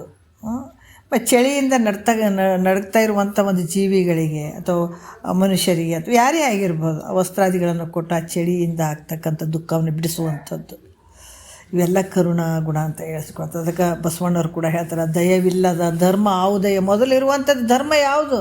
ದಯ ಅನ್ನುವಂಥದ್ದು. ಧರ್ಮದಾಗಾನೆ ಅಲ್ಲಿ ಇಲ್ಲಿ ಏನೇನೋ ಮಾಡಿ ಅಲ್ಲಿ ಇಲ್ಲಿ ಒಡೆದಾಡಕ್ಕೆ ಹಚ್ಚಿಬಿಡ್ತಾರೆ ನೋಡ್ರಿ. ನಮ್ಮ ಧರ್ಮದಾಗ ಹಂಗ್ರಿ, ನಿಮ್ಮ ಧರ್ಮ ಯಾವ ಧರ್ಮ ಇಲ್ಲ. ಕರುಣೆ ಅನ್ನುವಂಥದ್ದೇ ಮೂಲ ಧರ್ಮ, ಅದೇ ನಿಜವಾದ ಧರ್ಮ. ಅದಕ್ಕೆ ದಯವಿಲ್ಲದ ಧರ್ಮವಾವುದಯ್ಯ, ದಯವೇ ಬೇಕು ಸಕಲ ಪ್ರಾಣಿಗಳಲ್ಲಿ. ನೋಡಿ ಎಷ್ಟು ಚಂದ ಅದ. ದಯವೇ ಧರ್ಮದ ಮೂಲವಯ್ಯ ಅಂತ ಹೇಳುವಂಥದ್ದು ಕೂಡಲ ಸಂಗಮ ದೇವ. ಈ ರೀತಿಯಾಗಿ ದಯ ಅನ್ನುವಂಥದ್ದು ಇವು ಯಾಕೆ ಹೇಳ್ತಾರಪ್ಪ ಅಂತಂದ್ರೆ, ನಿನ್ನ ಸಲುವಾಗಿ ಹೇಳುವಂಥದ್ದು ಈ ಕರುಣೆ ಅನ್ನುವಂಥದ್ದು ನಿನ್ನಲ್ಲಿ ಇರಬೇಕಾದಂಥ ಮುಖ್ಯವಾದಂಥ ಗುಣ ಇದು. ಏನು ದೇವ್ರು ಬೇಕು, ನನಗೆ ಆನಂದ ಬೇಕು ಅಂತ ನೀನೇನು, ಯಾಕೆ ಜಗತ್ತಿನೊಳಗೆ ಎಲ್ಲರೂ ಮಾಡುವಂಥದ್ದು ಆನಂದಕ್ಕಾಗಿ ಸುಖಕ್ಕಾಗಿ ಮಾಡುವಂಥದ್ದಲ್ಲ. ಅದ್ರ ನಿಜವಾದ ಆನಂದ ಎಲ್ಲೈತೆ, ಸುಖ ಎಲ್ಲೈತೆ ಅಂತ ನಾವು ಅರ್ಥ ಮಾಡ್ಕೊಳ್ಬೇಕು. ಎಲ್ಲ ಭ್ರಮಲೋಕದಾಗ ಬಿದ್ದಂಥ ಜೀವಿಗಳು, ಇವೆಲ್ಲ ಅಜ್ಞಾನದಲ್ಲಿ ಬಿದ್ದಂಥ ಜೀವಿಗಳು. ಸತ್ಯ ಇರುವಂಥದ್ದು ಮಿಥ್ಯೆ ಅಂತ ಅಂದ್ಕೊಳ್ಳುವಂಥದ್ದು, ಮಿಥ್ಯೆ ಇರುವಂಥದ್ದು ಸತ್ಯ ಅಂತ ಅಂದ್ಕೊಳ್ಳುವಂಥದ್ದು, ಹಾಗಾಗಿ ದುಃಖ ಆಗಿರುವಂಥದ್ದು. ಅದಕ್ಕೆ ಮಹಾತ್ಮರು ಹೇಳ್ತಾರೆ, ಈ ಕರುಣಾ ಗುಣ ಅನ್ನುವಂಥದ್ದು ಭಾಳ ಮುಖ್ಯ ಇರ್ತದೆ. ಇದನ್ನು ಈ ಗುಣ ನಿನ್ನನ್ನು ಮೇಲ್ಮಟ್ಟಕ್ಕೆ ತೊಗೊಂಡು ಹೋಗ್ತದೆ ಅಂತ ಹೇಳ್ತಾರೆ ಅವರು. ಮತ್ತು ಇನ್ನೂ ಒಂದು ಹೇಳ್ತಾರೆ, ವಿನಯ. ಅದಕ್ಕೆ ಮಹಾತ್ಮರು ಏನು ಹೇಳ್ತಾರೆ, ಎಡರಡಿಸಿದ ವೇಳೆಯೊಳು ಧೈರ್ಯವನ್ನು ಸಿರಿ ಒಡೆದು ಜೀವಿಸುವ ಎಡೆಯೊಳು ವಿನಯವನ್ನು ಅಂತ ಹೇಳ್ತಾರೆ. ವಿನಯ ಅನ್ನುವಂಥದ್ದು ಭಾಳ ಮುಖ್ಯ ನೋಡ್ರಿ. ಗುರು ಹಿರಿಯರಲ್ಲಿ ತೋರಿಸುವಂಥದ್ದು ಮತ್ತು ಈ ಸತ್ಪುರುಷರಲ್ಲಿ ತೋರಿಸುವಂಥ ಭಕ್ತಿಗೆ ವಿನಯ ಅಂತ ಹೇಳ್ತಾರೆ. ಈ ವಿನಯ ಅನ್ನುವಂಥದ್ದು ಭಾಳ ಮುಖ್ಯವಾಗಿರುವಂಥದ್ದು. ಅದಕ್ಕೆ ಆ ಥರ ಸೋಲಬೇಕು ಹಿರಿಯರಲ್ಲಿ, ಗೆಲುವು ನಿನ್ನ ಸೇರುವುದಲ್ಲಿ ಅಂತಾರೆ. ಎಷ್ಟು ವಿನಯತೆಯಿಂದ ಇರ್ತಿದೆ ಅಷ್ಟು ನಿನಗೆ ಒಳ್ಳೆಯದಂತ ಹೇಳ್ತಾರೆ ಅವರು. ಭಾಳ ಸಿರಿ ಸಂಪತ್ತು ಬಂತು ಅಂತಂದ್ರೂ ಕೂಡ ನನಗೆ ಅದ್ರ ಜೊತೆ ಏನು ಕೊಡಪ್ಪ ಅಂದರೆ ವಿನಯ ಕೊಡ ಅಂತ ಹೇಳ್ತಾರೆ ಮಹಾತ್ಮರು. ಯಾಕಂದರೆ ಇದು ಭಾಳಷ್ಟು ಮುಖ್ಯವಾಗಿರುವಂಥದ್ದು. ಮತ್ತು ಈ ತಪೋ ಅಂತಂದ್ರೆ ಈ ಅನ್ನುವಂಥದ್ದು ಏನು ಹೇಳ್ತಾರೆ, ಶರೀರ ಮತ್ತು ವಾಣಿ ಮನಸ್ಸು ಇವು ಪರಮಾತ್ಮನ ಪ್ರೀತಿಗಾಗಿ ದಂಡಿಸುವಂಥದ್ದು. ಏನು ಹೇಳ್ತಾರೆ, ಈ ಶರೀರ ಕೊಟ್ಟಿದ್ದಾನಲ್ಲ, ಶರೀರ ವಾಣಿ ಮನಸ್ಸು ಇವು ಮೂರು ಏನದಾವ ಪರಮಾತ್ಮನ ಒಂದು ಪ್ರೀತಿಗಾಗಿ ಇದನ್ನು ದಂಡಿಸುವಂಥದ್ದು ಅಲ್ಲ. ಅದು ಯಾಕಂದ್ರೆ ತಪಸ್ಸಂತ ಹೇಳಿಸ್ಕೊಳ್ತದೆ. ಶರೀರದಲ್ಲಿ ಮಾಡುವಂಥ ಸೇವಾದಿಗಳಾಗಿರ್ಬೋದು, ವಾಣಿಯಿಂದ ನುಡಿಯುವಂಥ ಸ್ತುತಿಗಳಾಗಿರ್ಬೋದು, ಮನಸ್ಸಿನಿಂದ ಒಳ್ಳೆಯ ಭಾವನೆಯನ್ನು ಇಟ್ಕೊಳ್ಳುವಂಥದ್ದಾಗಿರ್ಬೋದು, ಪರಮಾತ್ಮನ ಚಿಂತನವನ್ನು ಮಾಡ್ತಾ ಇರುವಂಥದ್ದು, ಇವೆಲ್ಲ ಏನು ಹೇಳಿಸಿಕೊಳ್ತಾವಂದ್ರೆ ತಪಸ್ಸು ಅಂತ ಹೇಳಿಸ್ಕೊಳ್ತೇವೆ ನಾವು. ಭಾಳ ಅಂದ್ರೆ ಅಂತೀವಿ ರೀ, ತಪಸ್ಸೊಂದುಗಳನ್ನ ಎಲ್ಲೋ ಒಂದು ಗುಹೆ ಒಳಗೆ ಹೋಗಿ ಕಣ್ಣು ಮುಚ್ಕೊಂಡು ಕುಂದಿರ್ಬೇಕ್ರಿ ಅಂತೇವಿ. ಎಲ್ಲೋ ಹೋಗಿ ಅಲ್ಲಿ ಒಂದು ಆಸನ ಹಾಕ್ಕೊಂಡು ಊಟ ಇರಲಾರ್ದ ಮೌನ ಹಾಕ್ಕೊಂಡು ಕೂತ್ಕೊಂಡು ಅದು ತಪಸ್ಸು ಅಂತ ಹೇಳ್ತೀವಿ. ನಿಜವಾದ ತಪಸ್ಸು ನೀವು ಯಾವಾಗ ಸಂಸಾರದಲ್ಲಿ ಇದ್ದರೂ ಕೂಡ ಆ ತಪಸ್ಸು ಅಂತ ಮಾಡ್ಬೋದು. ಅದಕ್ಕೆ ಇದೇನು ಹೇಳ್ತಾರೆ, ಶರೀರ ವಾಣಿ ಮನಸ್ಸು ಇವುಗಳನ್ನು ಪ್ರೀತಿಯಿಂದ ಪರಮಾತ್ಮನ ಸ್ಮರಣೆಯನ್ನು ಮಾಡೋದಕ್ಕಾಗಿ ದಂಡಿಸುವಂಥದ್ದು, ಇದು ತಪಸ್ಸು ಅಂತ ಹೇಳ್ತಾರೆ. ಈ ಶರೀರದಿಂದ ಮಾಡುವಂಥ ತಪಸ್ಸು ಏನ್ರಿಪ್ಪ ಅಂತಂದ್ರೆ, ಈ ಪರಮಾತ್ಮನ ಪೂಜೆ ಮಾಡುವಂಥದ್ದಾಗಿರ್ಬೋದು, ಗುರು ಸೇವೆ ಮಾಡುವಂಥದ್ದು. ಅದಕ್ಕೆ ಗುರುಪಾದ ಸೇವೆಯನ್ನು ಒಲವಿಂದ ಮಾಡೋದಂತ ಹೇಳ್ಯಾರ. ಯಾಕೆ ಹೇಳಿದಾರೆ ಅಂತಂದ್ರೆ, ಈಗ ಒಂದು ಮನೆ ಕಟ್ಟಬೇಕಾಗಿತ್ತಂದ್ರೆ ಒಮ್ಮೆಲೆ ಮನೆ ಆಗಂಗಿಲ್ಲಲ್ಲ, ಅಲ್ಲಿ ಕೆಲವೊಂದು ಎಲ್ಲ ಒಂದು ಬೇಕಾಗ್ಲಾರ್ದು ತೆಗೆದು ಹೋಗೋದು, ಬೇಕಾದಂಥ ಸಾಮಾನುಗಳನ್ನು ಇಟ್ಟು ಕಬ್ಬಿಣ ಅವೆಲ್ಲ ಹಾಕಿ ಒಂದು ಕಾಲಮ್ ಮಾಡಿ ಅದಕ್ಕೆ ಪ್ರತಿ ಒಂದನ್ನು ಜೋಡಿಸಿ ನಾವು ಕಟ್ಟಿದಾಗ ಮಾತ್ರ ಒಂದು ಮನೆ ಅಂದವಾದಂಥ ಮನೆ ತಯಾರಾಗ್ತದೆ. ಸುಮ್ಮನೆ ಹೆಂಗೆ ಆಗಿಬಿಡಂಗಿಲ್ಲ. ಅದ್ರಂಗೆ ಇದು ಜ್ಞಾನವನ್ನುವಂಥ ಒಂದು ನಾವು ಊರು ಸೇರಬೇಕು ಅಂಥ ಸ್ವರೂಪ ಸ್ಥಿತಿ ನಮಗೆ ಆಗಬೇಕಾಗಿತ್ತು, ಮುಕ್ತಿ ಆಗಬೇಕಾಗಿತ್ತು ಅಂದರೆ ಇವೆಲ್ಲ ಪೂರಕವಾದಂಥ ವಸ್ತುಗಳು, ವಿಷಯಗಳು ಇವು. ಅದಕ್ಕೆ ಇಲ್ಲಿ ಏನು ಹೇಳ್ತಾರೆ, ಶರೀರದಿಂದ ಮಾಡುವಂಥದ್ದು ಏನ್ರಿಪ್ಪ ಅಂದರೆ ಈ ಪೂಜೆ ಮಾಡುವಂಥದ್ದಾಗಿರ್ಬೋದು, ನಮಸ್ಕಾರ ಮಾಡುವಂಥದ್ದಾಗಿರ್ಬೋದು, ಎಲ್ಲಕ್ಕಿಂತಂದ್ರೆ ಗುರು ಸೇವೆ ಮಾಡುವಂಥದ್ದಾಗಿರ್ಬೋದು. ಗುರು ಸೇವೆ ಮಾಡುವಂಥದ್ದು, ಇವೆಲ್ಲ ಮಾಡುವಂಥದ್ದು ಏನೈತೆ ಇದು ಶರೀರದ ತಪಸ್ಸು ಅಂತ ಹೇಳಿಸ್ಕೊಳ್ತಾರೆ. ನಾವು ಇಲ್ಲಿ ಕೂಡ ನಾವು ಈ ಕರ್ಮದಲ್ಲಿದ್ದಾಗ ಇಲ್ಲಿ ಹೇಳ್ತಾರೆ, ಅದಕ್ಕೆ ಸುಮ್ಮನೆ ಕಾಲವನ್ನು ಕಳೆದು ಸಾವುದು ಉಚಿತವೇ ಅಂತ ಹೇಳ್ತಾರಲ್ಲ. ಈ ಕರ್ಮ ಮಾಡುವಂಥದ್ದು ಎಟ್ಲೀಸ್ಟ್ ಕರ್ಮ ಮಾಡ್ಯಾರ ಸಾಯಿಲಿ ಅಂತಂತಾರೆ ಅವರು. ಅದು ಇದು ವಿಚಾರ ಬಂದಾಗ ಈ ಶರೀರದಿಂದ ಒಂದು ಪೂಜೆ ಮಾಡುವಂಥದ್ದಾಗಿರ್ಬೋದು, ಇನ್ನೂ ಸ್ವಲ್ಪ ಮೇಲ್ಮಟ್ಟಕ್ಕೆ ಬಂದ್ರೆ ಅಲ್ಲಿ ಈ ನಮಸ್ಕಾರ ಮಾಡುವಂಥದ್ದಾಗಿರ್ಬೋದು, ಗುರು ಸೇವೆ ಮಾಡುವಂಥದ್ದಾಗಿರ್ಬೋದು, ಇವೆಲ್ಲ ಮಾಡುವಂಥದ್ದು ಏನೈತೆ ಇದು ಶರೀರದ ತಪಸ್ಸು ಅಂತ ಹೇಳಿಸ್ಕೊಳ್ತದೆ. ಮಾಡಿದ್ದೀನಿ ಅಂತ ಮನದಲ್ಲಿ ಕೂಡ ನೆನೆಸಬಾರ್ದು ನೋಡ್ರಿ. ಭಾಳಷ್ಟು ಜನ ಹೇಳ್ಕೊಳ್ತಾರೆ, ಇಲ್ಲ ಭಾಳ ಪೂಜೆ ಮಾಡೀನಿ, ಎಷ್ಟು ಪೂಜೆ ಮಾಡ್ತೀನಿ ರೀ, ದಿನಾ ಪೂಜೆ ಮಾಡ್ತೀನಿ ರೀ ಅಂತಾರೆ. ಆಮೇಲೆ ದಿನಾ ನಮಸ್ಕಾರ ಅಂತಾರೆ. ಅಥವಾ ಗುರುವಿನ ಸೇವಾದಿಗಳನ್ನು ಮಾಡಿದ್ರೆ ಲೆಕ್ಕ ಇಟ್ಟು ಮಾಡ್ತಾರೆ ಕೆಲವರೆಲ್ಲ. ಇದು ಹಿಂಗೆ ಮಾಡಿದ್ದೀರಿ, ಹಿಂಗೆ ಮಾಡಿದ್ದೀರಿ, ಇಷ್ಟು ಸೇವೆ ಮಾಡಿದ್ದೀರಿ. ನೀ ಸೇವೆ ಮಾಡಿದ್ದು ಕೂಡ ನಿನ್ನ ಮನಸ್ಸಿನಲ್ಲಿ ಕೂಡ ಉಳಿಬಾರ್ದದು ಅಷ್ಟೇ. ಅಂಥ ಸೇವೆ ಇರಬೇಕಾಗ್ತದಲ್ಲಿ. ಆಪ್ತ ಅಂಗಸ್ಥಾನ ಸದ್ಭಾವ ಅನ್ನುವಂಥ 4 ರೀತಿಯಿಂದ ಸೇವೆಯನ್ನು ಮಾಡಬೇಕಾಗ್ತದೆ. ಇದು ಶರೀರ ತಪಸ್ಸು ಅಂತ ಹೇಳಿಸ್ಕೊಳ್ತದೆ. ಮತ್ತು ವಾಣಿಯಿಂದ ಏನು ಮಾಡೋದ್ರಿ ಗೊತ್ತಾಯ್ತಲ್ಲ, ಶರೀರದಿಂದ ಮಾಡುವಂಥವು ಏನಂತೇಳಿ. ಮತ್ತು ಈ ವಾಣಿಯಿಂದ ಏನು ಮಾಡ್ಬೇಕ್ರಿ ನಾವು ಅಂತ ಅಂದ್ಕೊಳ್ಬೋದು. ಸ್ತೋತ್ರ ಮಾಡುವಂಥದ್ದು ಇದು ವಾಣಿಯ ತಪಸ್ಸು ಅಂತ. ಈಗ ನೋಡ್ರಿ, ನಾವು ಭಜನೆ ಅಂತ ಹೇಳ್ತೀವಲ್ಲ, ಇದರಿಂದ ದೊಡ್ಡ ಲಾಭ ಐತೆ. ನಮಗೆ ಬರಲ್ಲ ಅಂತ ಕೂಡಬಾರ್ದು. ಈ ಬಾಯಿಯಿಂದ ಭಗವಂತನ ನಾಮಗಳನ್ನು, ಹಾಡುಗಳನ್ನು, ತತ್ವ ಪದಗಳನ್ನಾಗಿರ್ಬೋದು ಭಕ್ತಿಪೂರ್ವಕವಾಗಿ ರಾಗ ಧ್ವನಿ ಯಾವ ರೀತಿ ಇದ್ದರೂ ಕೂಡ ಒಂದೊಂದು ಭಕ್ತಿಯ ಹಾಡುಗಳಾಗಿರ್ಬೋದು, ತತ್ವ ಪದಗಳನ್ನಾಗಿರ್ಬೋದು ನಾವು ಹೇಳೋದ್ರಿಂದ ನಮ್ಮ ಬಾಯಲ್ಲಿ ಏನು ವಿಚಾರಗಳು ಬರ್ತಾವಲ್ಲ, ನಾವು ಬಾಯಿಯಿಂದ ಮಾತಾಡಿರ್ತೀವಿಲ್ಲ, ಆ ಮಾತಾಡಿದ್ದು ಮನಸ್ಸು ಚಿಂತನೆ ಮಾಡ್ತದೆ ಅಲ್ಲ. ಮನಸ್ಸು ಅದನ್ನು ಯೋಚನೆ ಮಾಡ್ತದೆ. ಯಾವುದೇ ಇರಲಿ, ನಾವು ಕೆಟ್ಟ ಮಾತುಗಳನ್ನು ಹಾಡಿದರೂ ಕೂಡ ನಮ್ಮ ಮನಸ್ಸು ಯೋಚನೆ ಮಾಡ್ತದೆ, ಒಳ್ಳೆಯದನ್ನು ಆಡಿದರೂ ಕೂಡ ನಮ್ಮ ಮನಸ್ಸು ಯೋಚನೆ ಮಾಡ್ತದೆ. ನಾವು ಯೋಚನೆ ಮಾಡಬಾರ್ದು ಅಂದರೂ ಕೂಡ ಯೋಚನೆ ಬರ್ತಾವೆ ನಮಗೆ. ಅದೇ ರೀತಿ ಭಗವಂತನ ಒಂದು ಭಜನೆ, ಒಂದು ನಾಮಗಳನ್ನು ಅಥವಾ ಏನು ತತ್ವ ಪದಗಳನ್ನು ಇವೆಲ್ಲ ನಾವು ಹೇಳಿದಾಗ ಏನಾಗ್ತದೆ, ಆ ಮನಸ್ಸು ಅದರಲ್ಲೇ ಚಿಂತನೆ ಮಾಡ್ತದೆ, ಅದೇ ಚಿಂತನವನ್ನು ಮಾಡ್ತದೆ. ಶರೀರ ಕೂಡ ಹಂಗೆ ವರ್ತನೆ ಮಾಡ್ತದೆ. ಆಮೇಲೆ ಈ ಸ್ತುತಿ ಮಾಡೋದರಿಂದ ಭಾಳಷ್ಟು ಒಂದು ಫಲಗಳು ಇರ್ತಾವೆ. ಹಾಗಾಗಿಬಿಟ್ಟು ಇಲ್ಲೇನು ಹೇಳ್ತಾರೆ, ಪರಮಾತ್ಮನ ಸ್ತೋತ್ರ ಮಾಡೋದೇನೈತೆ ಅದನ್ನು ಒಂದು ಏಕಾಗ್ರ ಭಾವದಿಂದ, ಒಂದು ಶ್ರದ್ಧೆಯಿಂದ ಮಾಡಿದಾಗ ಅದು ವಾಣಿಯ ತಪಸ್ಸು ಅಂತ ಹೇಳಿಸ್ಕೊಡ್ತದೆ. ಅದು ಕೂಡ ಮತ್ತು ಇನ್ನೊಂದು ಹೇಳ್ತಾರೆ, ಮನಸ್ಸಿನ ತಪಸ್ಸು ಯಾವುದಪ್ಪ, ಚಿಂತನೆ ಮಾಡುವಂಥದ್ದು. ಮಂದಿ ಚಿಂತೆಗಳು ಬಿಡಬೇಕು, ಮಂದಿ ಚಿಂತನೆ, ಬೇರೆ ಚಿಂತೆ ಭಾಳ ಮಾಡೋರು ನಾವು, ಇಲ್ಲಾಂದ್ರೆ ನಿದ್ದೆನೇ ಬರೋಂಗಿಲ್ಲ. ಬರೀ ಬೇರೆದವ್ರ ಚಿಂತೆ ಮಾಡಿದ್ರೇ, ಅವ್ರ ವಿಷಯಗಳನ್ನು ಮಾತಾಡಿದ್ರೇ ನಮಗೆ ಸಮಾಧಾನ ಆಗುವಂಥದ್ದು. ಯಾಕಂತಂದ್ರೆ ಈ ಮನಸ್ಸು ಯಾವಾಗಲೂ ಹೊರಗಿನ ಯೋಚನೆ ಮಾಡುವಂಥದ್ದಕ್ಕೆ ರೂಢಿ ಹಾಕೀವಿ. ಇದು ಒಂದು ಜನ್ಮದ ರೂಢಿ ಅಲ್ಲ, ಜನ್ಮಾಂತರ ಇದೇ ರೂಢಿ ಇದ್ದದಕ್ಕಾಗಿ ಈ ಮನಸ್ಸು ಅಷ್ಟು ಬೇಗ ಒಳಗೆ ಬಂದು ಆ ಪರಮಾತ್ಮನ ಚಿಂತನೆ ಮಾಡೋಕ್ಕೆ ಶುರು ಮಾಡ್ತದೆ ಅನ್ನೋದ್ರೆ ಮಾಡೋಂಗಿಲ್ಲ. ಅದೇ ಪ್ರಕಾರ ಈ ಮಾಯೆ ಅನ್ನುವಂಥದ್ದು ಭಾಳಷ್ಟು ಆಟ ಆಡಿಸ್ತದೆ ನಮಗೆಲ್ಲರಿಗೂ. ಎಲ್ಲ ಒಂದು ಶರೀರ ತೊಗೊಂಡು ಬಂದಂಥವ್ರು ಪ್ರತಿಯೊಬ್ಬರು ಮಾಯೆ ಒಂದು ಬಲೆಯಲ್ಲೇ ಸಿಕ್ಕಾಕೊಂಡವ್ರು. ಅದರಿಂದ ಅಷ್ಟು ಈಸಿಯಾಗಿ ಹೊರಗಡೆ ಬರೋಕ್ಕಾಗಂಗಿಲ್ಲ. ಅದು ಯಾವಾಗ ಹೊರಗಡೆ ಬರ್ತೀವಿ ಅಂತಂದ್ರೆ ಸದ್ಗುರುವಿನ ವಾಕ್ಯವನ್ನು ಕೇಳ್ತಾನೆ ಈ ಒಂದು ಮಾಯೆಯ ಬಲಿಯಿಂದ ಬಿಡಿಸ್ಕೊಳಕ್ಕೆ ಸಾಧ್ಯ ಅದ. ಇಲ್ಲಾಂದ್ರೆ ಆ ಬಲೆಯಲ್ಲೇ ಸಿಕ್ಕಾಕೊಂಡು ಒದ್ದಾಡ್ತೀವಿ, ಸತ್ತೋಗ್ಬಿಡ್ತೀವಿ. ಅದರಲ್ಲೇ ಹುಟ್ಟೋದು, ಅದರಲ್ಲೇ ಸಾಯೋದು. ಈ ಮಾಯೆ ಅನ್ನುವಂಥದ್ರಲ್ಲೇ ಹುಟ್ಟುವಂಥದ್ದು, ಅಲ್ಲೇ ಸಾಯುವಂಥದ್ದು. ಅದರಿಂದ ನಮ್ಗೆ ಹೊರಗೆ ಬರೋಕ್ಕಾಗಲ್ಲ. ಇಂಥ ಮಾಯೆ ಬಲಿಯಿಂದ ನಾವು ಹೊರಗೆ ಬರಬೇಕಾಗಿತ್ತಂದ್ರೆ ಸದ್ಗುರು ವಾಕ್ಯನೇ ಇದಕ್ಕೆ ಬೇಕು. ಅಂದಾಗ ಮಾತ್ರ ಅದರಿಂದ ಹೊರಗೆ ಬರೋಕ್ಕೆ ಸಾಧ್ಯ ಆಗ್ತದೆ.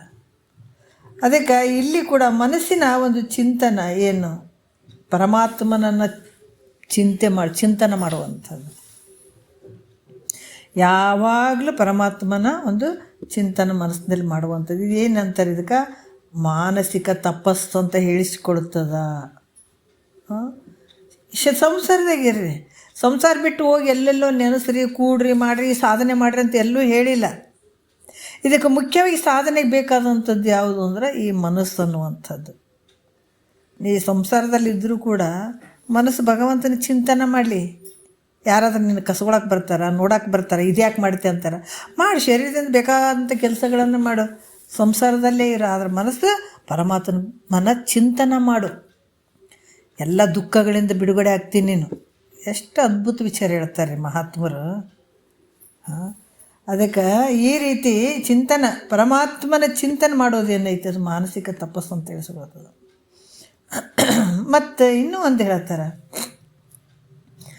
ಅದೇ ಮನಸ್ಸು, ಆತ್ಮ ಯಾವುದು ಅನಾತ್ಮ ಯಾವುದು. ಅದಕ್ಕಾದರೆ ಇದು ನಿತ್ಯ ಅದು ಅನಿತ್ಯವೆಂಬುದನ್ನರಿಯದೆ, ಹೃದಯದ ಭೋಗ್ಯಚ್ಚ ದೊರೆಯದೆ, ವದವಿ ಶಮಾಧಿ ಸಾಧನವಾರು ನೆರೆಯದೆ, ಸದುಗತಿಯ ಆಸೆಯಳು ಉರಿಯದೆ, ಸುಮ್ಮನಾಗದು ವಿಧಿಗಳೊಂದದೆ ಮುಕ್ತಿ ಸುಮ್ಮನಾಗದು.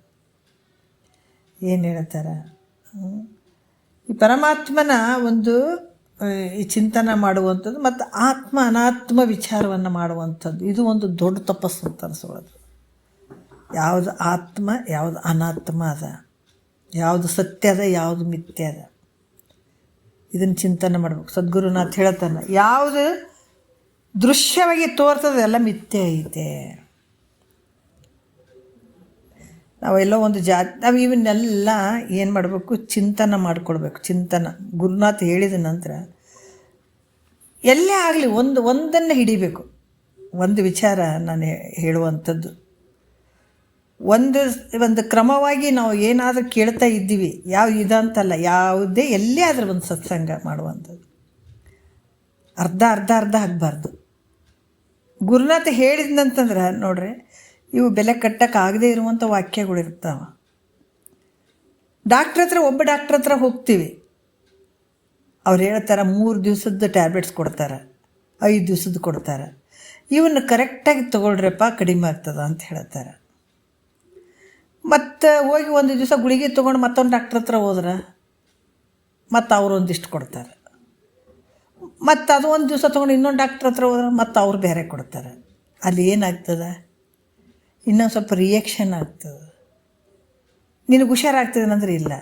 ಯಾವಾಗ ಹುಷಾರಾಗ್ತದೆ, ಒಬ್ಬ ಡಾಕ್ಟ್ರ್ ಹತ್ರ ಹೋಗಿ ಅದನ್ನು ಕ್ಲೀನಾಗಿ ತೋರಿಸ್ಕೊಂಡು ಅವ್ರು ಕೊಟ್ಟಂಥ ಗುಳಿಗೆಗಳನ್ನು ತೊಗೊಂಡು, ಇಂಥದ್ದು ತಿನ್ನಬೇಡ್ರಪ್ಪ, ಇಂಥದ್ದು ತಿನ್ನಿರಿ ಅಂತ ಹೇಳಿದ್ದನ್ನು ಕೇಳಿಕೊಂಡು ಅವ್ರು ಯಾವ ರೀತಿ ಇರ್ರಿ ಅಂತಾರೆ ಆ ರೀತಿ ನಡ್ಕೊಂಡಾಗ ಮಾತ್ರ ನಾವು ಆರೋಗ್ಯ ಇರೋಕ್ಕೆ ಸಾಧ್ಯ ಆಗ್ತದೆ. ನಮಗೆ ಒಂದು ದುಃಖದಿಂದ ಯಾಕಂದ್ರೆ ಅಂಥ ಅನಾರೋಗ್ಯದಿಂದ ಬಿಡುಗಡೆ ಆಗ್ತದೆ ನಮಗೆ.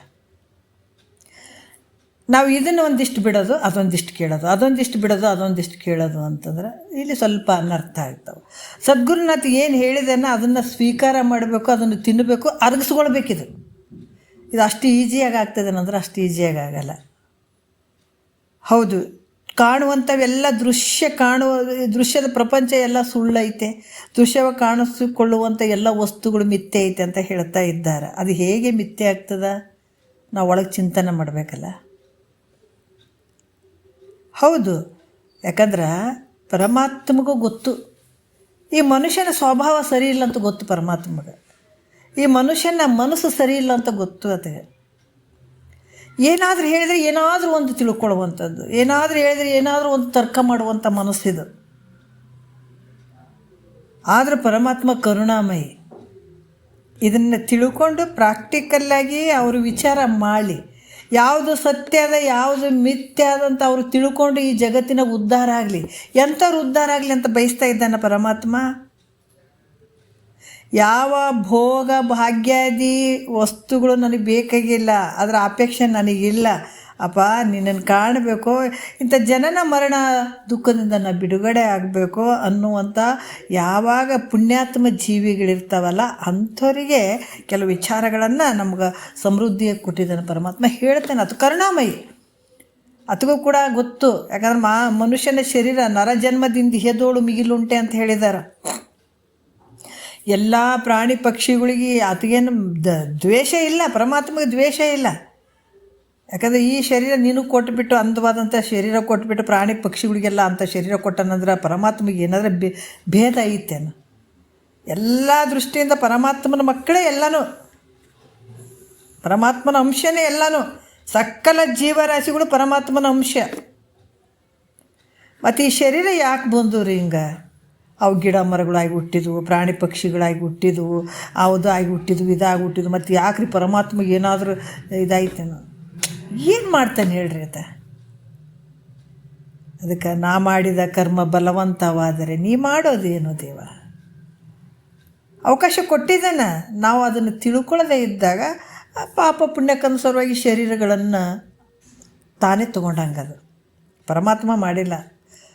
ನೋಡಪ್ಪ, ಈ ಶ್ರುತಿ ಪ್ರಮಾಣಗಳನ್ನು ಇಟ್ಟಿದ್ದೀನಿ, ನಿಮಗೆ ಬೇಕಾದಂಥದ್ದು ಊಟಕ್ಕೆ, ತಿರುಗಾಡಕ್ಕೆ, ನೀರು ಕುಡಿಯೋದಕ್ಕೆ, ಶರೀರ ಜೀವಿಸ್ಕೊಂಡಿರೋದಕ್ಕೆ ಏನು ತೊಂದರೆ ಕೊಟ್ಟಿಲ್ಲ. ಎಲ್ಲವನ್ನ ಸಮೃದ್ಧಿಯಾಗಿ ಮಾಡಿದ್ದೀನಿ.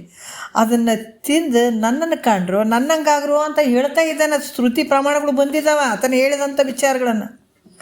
ಆದರೂ ಅದನ್ನು ಅಲಕ್ಷ್ಯ